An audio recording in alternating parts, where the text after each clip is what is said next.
Moving forward, let's consider a larger social context for meals. This is a characterization of an ancient Greek symposium, something that upper class male Greeks participated in.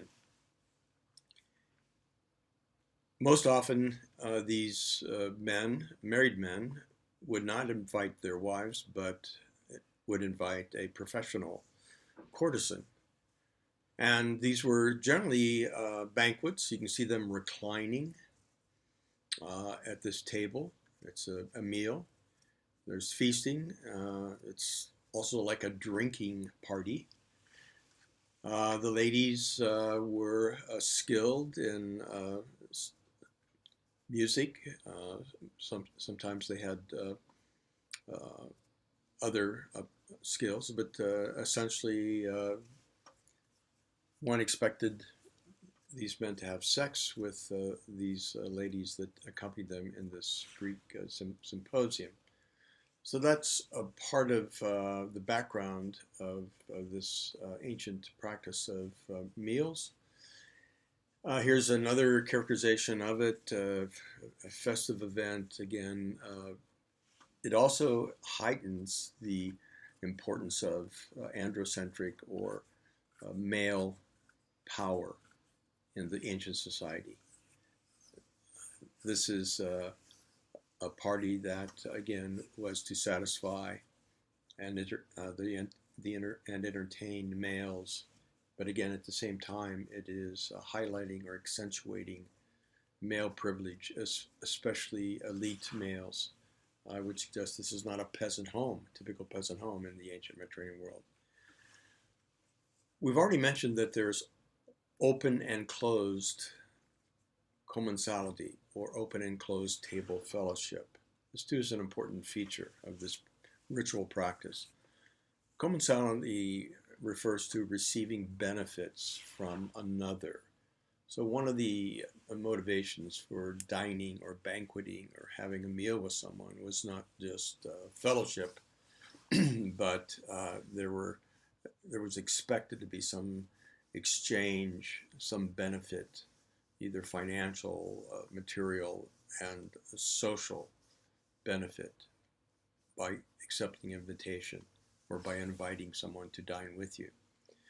Ancient meals provided opportunities for partners between equals. So this would be a closed fellowship or table. In other words, you invite people that are known or already understood to be your social equals, your economic equals, your equal in power. Also, there could be meals for the benefit of the clients. In other words, you serve a patron, a master, and you show up at the patron or the master's home. The homes were open during the daytime. You walk right in. You go to the area reserved in the household, the oikos, where meals are shared. So you not only get food, but your patron may say, hey, I need this done for me. Can you do it? Here's an errand to do. And again, he would remunerate with something that you needed. And this too was available. And being connected to the patron does not in this case make you equal. It is simply you are receiving some type of benefit from participating. Notice the connection between meals and power. So meals in the ancient Mediterranean world had these following components. Certainly there was food, there was socialization, sharing knowledge and values. Servants, wives, and daughters and slaves were usually excluded from these meals, we've learned. There was also a gender division. Generally speaking, males or men did not eat with females or women, unless, as in the cases we mentioned, the Symposium, where the males took professional prostitutes to as a part of the evening gala evening entertainment. There were religious aspects at all of these meals, Symposium included. It was always understood that there was a deity present, and some homage would be made to this deity. Again, remember these meals are also rituals, and this would make it also a religious ritual in that sense. We tend not to think of it that way, but again, there was always the idea of a deity present at these meals. Socially, honor, status, class was confirmed or cemented, or even sometimes someone could elevate their social status simply by being included or accept an invitation by a male who invites you to banquet with him. That could elevate your status if you got that invitation. Again, power essentially means that the meals would maintain the status or the power that you had, or it could actually transform social reality. In other words, eating at a meal, if you're below the person that invites you, could elevate your status, and it would be therefore accepted. In other words, your honor, your status would ameliorate or improve simply by accepting this meal from someone higher up the social ladder. Now, did Jesus use open table fellowship or open commensality as a kingdom of God strategy? Well, I think we've already touched on that. So we know the answer is yes. But here's some other things. If we were to look at test case number 1, the Gospel of Mark, chapter 2, verses 13 through 17, and also CF means compare and contrast. Compare and contrast Mark 2, this episode, with Luke 5, 27. FF means and verses following. In other words, you begin with verse 27 and you finish the episode, or you finish the passage until it starts a new topic. And then we can compare that with this event in Matthew chapter 9, verse 9, and verses following. Also, Luke chapter 15, verse 1 is another passage that we could compare. Now again, remember that one of the things we want to do is have our criteria of authenticity in the back of our minds, so that as we're reading these and we're looking at these, we're asking certain questions. First of all, does Mark 2, 13 through 17 qualify for any authenticity that we've established? Well, we can already see there's multiple attestations. So this is repeated in the Gospels mentioned below. Is it also, does it, in the context of the ancient Mediterranean world? Yes, this is a common practice. So it certainly is something that is part of that general ancient Mediterranean world that Jesus participated in. Does this meal cohere with what we know and have established about the historical Jesus? Well, yes, again. We know that from texts like this, that his meals were open or inclusive, and that this too would therefore suggest the historicity or the authenticity of this saying, as we again learn something more about the historical Jesus. And is there an embarrassment factor, another criterion of authenticity? Well, certainly if sinners and tax collectors are invited to eat with Jesus, that would be controversial or an embarrassment for early Christianity, which, in other words, according to scholarship, makes it more likely that this was actually the practice of the historical Jesus, or these events have some type of historical authenticity behind them. Notice that these meals too have religious / social dynamics in the ancient Mediterranean world in that context. So we would ask, are these meals in the Gospels open or closed? Open to whom? Closed to whom? What are the social consequences? Again, what would it mean for a tax collector or a known sinner or a woman to show up and share a meal with Jesus and his disciples? How would that translate to power? In what form within the Jesus movement or in that culture itself? What's religious about this meal? Well, Jesus is certainly present, and he's using this as a symbolic representation of God's rule or God's kingdom. So in other words, there's something metaphorically, some symbolic act, this ritual that suggests something about what it would mean if God showed up and began to rule or to lead his people. So all of these would be the type of analysis that we can use to look at these passages.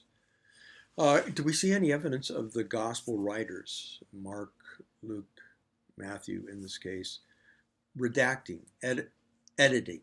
In other words, can we see anything that would suggest they're using this episode, this event in the life or practice of the historical Jesus, to address a situation in their congregations?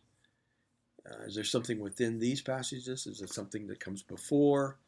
Is it part of a theological scheme of something that the author, Mark, for example, Luke, or Matthew, attempts to say about the historical Jesus by using these passages? So these levels help us understand that.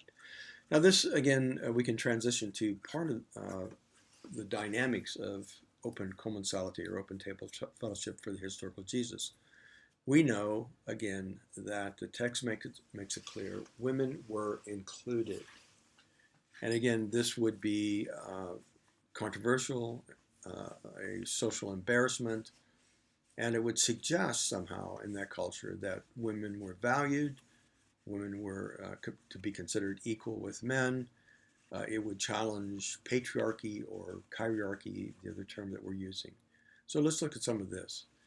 So where was Jesus with the issue of gender? Remember, gender is a social construct, and the ancient Mediterranean world had constructed the ideal masculine role that all men were to adhere to. And it established a staunch binary or division between male and female behavior and attitudes and values. So what do we know about Jesus' treatment of women? Well, including them in a meal would suggest several things. Could we speculate, does this have anything to do with Jesus' view of the kingdom of God? In other words, what does it mean for Jesus' notion of the coming reign of God, the coming rule of God, to include women in that great event? In other words, they're not on the sidelines. They become an integral part of this kingdom of God movement. So what does that, we can extrapolate or that should stir our imagination of the possibilities of what that would mean. And in what ways could we understand this practice of including women and elevating the status of women in the Jesus movement? Test case number 2. We've mentioned this. It's the event in Luke 7 where a Pharisee named Simon invites Jesus to his house, but keeps kind of an arm's length distance from Jesus. He doesn't, and apparently doesn't greet him in the normal way.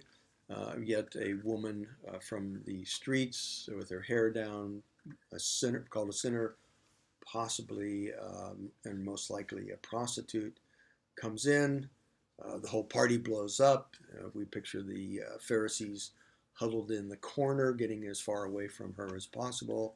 Jesus just lays there or reclines there, lets her fuss over him, actually lets her touch him. And according to the law, if an impure person or a sinner touched Jesus, that would have made him impure too. In other words, symbolically, Jesus would be seen as being far from God.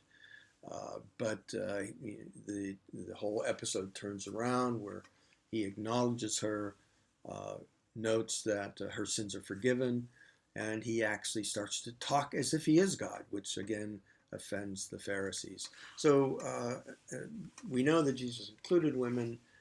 Did this event actually happen? We find it basically only here in Luke. So, but it does again stir the imagination. So it certainly coheres to what we know about the historical Jesus, and it is used by Luke to, again, I think, make certain points or theological points about Jesus as a representative or an anointed or the Messiah of God in this context. And so there's a whole lot going on as Luke presents this episode of this sinner coming in. Authenticity of criteria, we've already mentioned that. What would be the religious / social, or remember, religious social means religious, economic, religious, political context. So what would be the significance of this? Again, if Jesus is allowing women, especially peasant women, poor women, sinners, prostitutes, to come to a meal, again, that's going to blow certain people away, especially Pharisees who are trying to use the meal to purify all of Israel so that God can send his Messiah. You certainly see the irony here. Jesus is not a part of the solution for the Pharisees. He's part of the problem. Yet the gospel writers are presenting him as God's solution or God's chosen one. Again, Jesus is invited to a closed meal, and no women were there until she entered in. The fact that it happens in a household around a table or a meal is, again, very important in that ancient culture. The household and the meals were used to establish, to cement values and practices, concepts of masculinity, honor, shame, purity. So this too is important to recognize. Where it's happening, in Simon's house or a household. The Pharisees, well, Luke tells us this happened among the Pharisees, and again, I think we refer to that. They're looking to have all common Jews hold a meal or have a pure table to help get around the fact that they believe that the Jewish temple was corrupt. So they're certainly not going to let a prostitute in a meal like this. And so when Jesus seems not to have a problem with it, they're certainly going to have a problem with Jesus. Honor and shame. Is there any honor and shame value to this episode? Well, I think so. Anytime you have an exchange of questions, Jesus and Simon, asking questions and listening to the response, the honor-shame game is on. Who gets the best in this exchange, this honor-shame exchange? And so most of the time, in any public confrontation or any public exchange, honor-shame is in play. And people are going to be competing who comes out on top in the eyes of the people that are viewing this or reading it. There's a purity issue here, certainly, for Jews. And this woman would certainly be considered impure. you would have to go to the temple and go through rituals of purification after you were in the association with a sinner like this, simply to be able to get close to God. Ironically, Luke gives the impression that the woman is already close to God by, again, attending to Jesus. And then, again, there's a gender issue, certainly in the story. This is around a woman.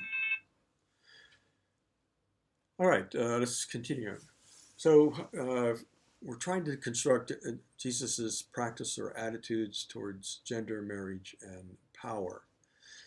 Now, the third case, the infamous or famous eunuch saying in Matthew chapter 19, verse 12. The question we want to ask is this in any way authentic? If we put our test or criteria of authenticity, how does this particular verse stand up? What is the social context? Who were eunuchs in the ancient Mediterranean world, and how could that be significant in this context? And what is the context that Jesus drops this provocative, controversial saying? Well, the literary context that we find in Matthew chapter 19, beginning back in verse 3 and through verse 11, and then again Jesus drops this bombshell of a saying that is both confused and continues to confuse people today about what Jesus meant. Now, let's leave it for there, and we'll pick. So I'd like you to, in the meantime, read Matthew 19, 3 through 11. Look at the other texts that we refer to. Don't be surprised if some of these texts appear on the midterm. Next time for our presentation, we will look at, again, this infamous, this very important yet controversial statement in Matthew 19:12.